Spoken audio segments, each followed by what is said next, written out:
Hang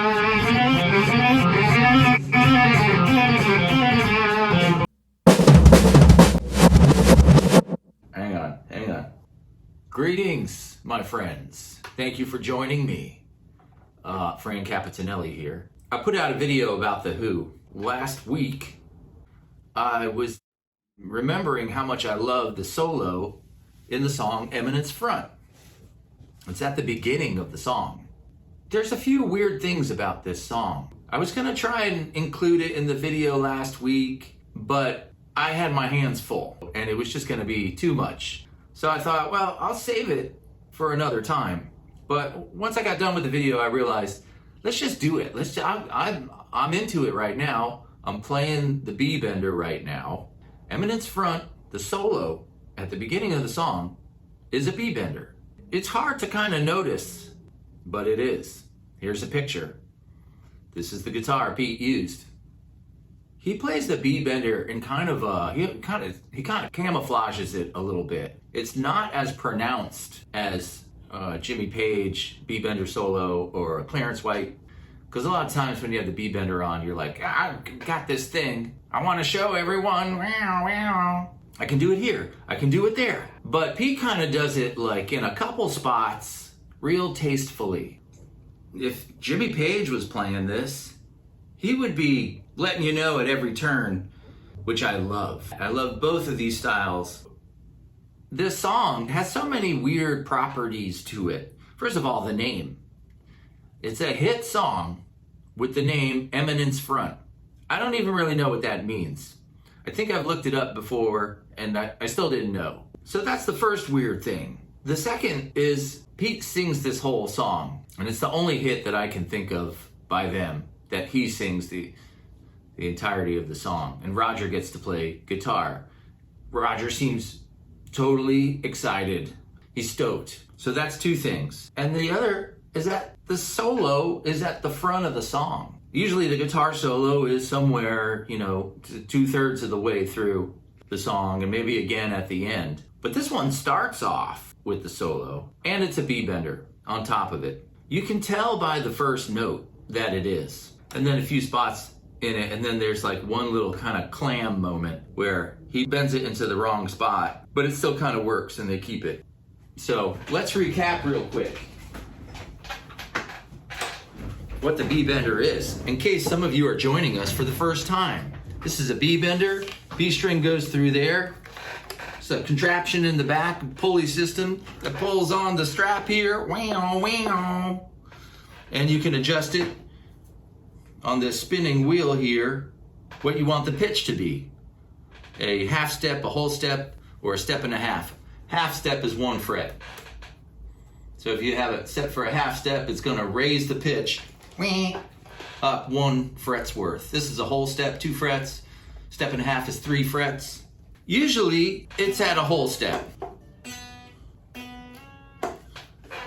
Let's turn this on.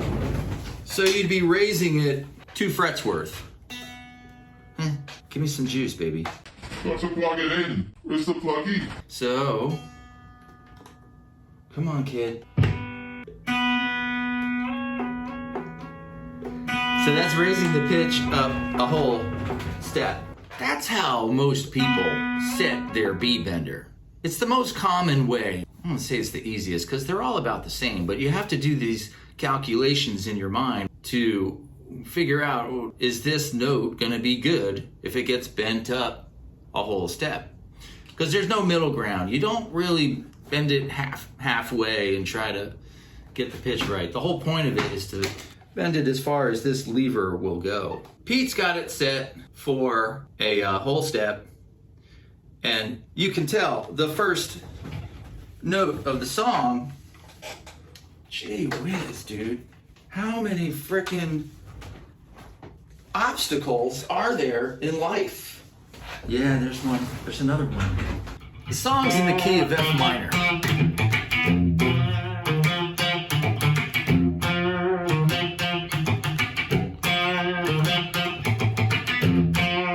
It almost seems like there's a wah, but there's not. It's just got this kind of little extra gizmo trick going on with this guitar, And the fact that it's got this kind of sounds like Voodoo Child by Jimi Hendrix. They're cruising along and the solo starts. So right off the bat,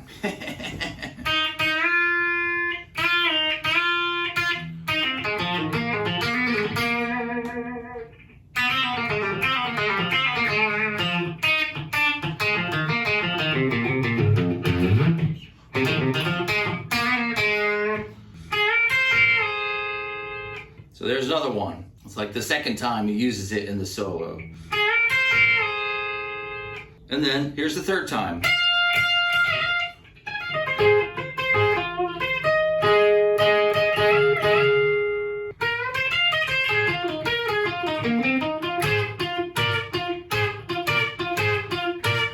Right here is where he hits the clam.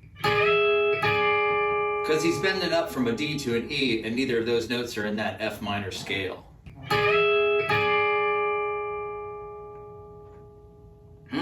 Doesn't really work.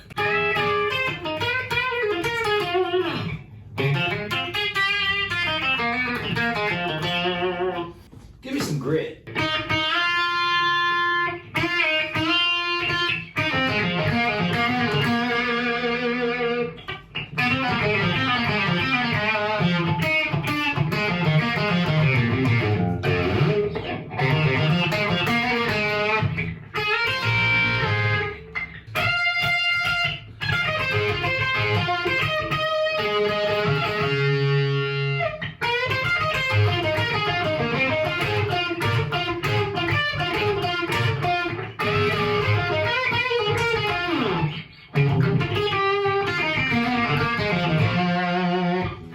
So as I was playing this, and I was realizing all the spots that Page would be like doing his thing, strutting his stuff, I started trying to play it like Jimmy Page. And I was like, oh, okay, well, I'll play it once like Pete Townshend, and then I'll play it another time like Jimmy Page. And how am I gonna do that? Maybe I could go down to the basement and fire up the drums. I haven't played the drums in a minute now. It's actually been a couple years. Whatever, I just gotta play one beat and along with some kind of click, so I can do it once like Pete and once like Jimmy Page. And that's what's about to happen. I don't have that Jan Hammer sounding. I did pull up a little beatbox sound on this organ I've got out here, and that's what I'm playing the drums along to.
So I'm gonna try and do the Jimmy Page style version of this solo. And I guess, you know, Pete doesn't really like Jimmy Page. He doesn't like Led Zeppelin. I always hear him talking smack about it. So we're not gonna let him know that I'm doing this. But it's gonna be fun nonetheless. And I should add that any solo that Jimmy Page would do would be far better than what I'm gonna do here, and totally unexpected, and we would just sit in amazement at how wonderful it is, much like we do with Pete's solo. I'm using Pete's solo as the template, but I'm gonna veer off. All right, let's give it a shot.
super fun.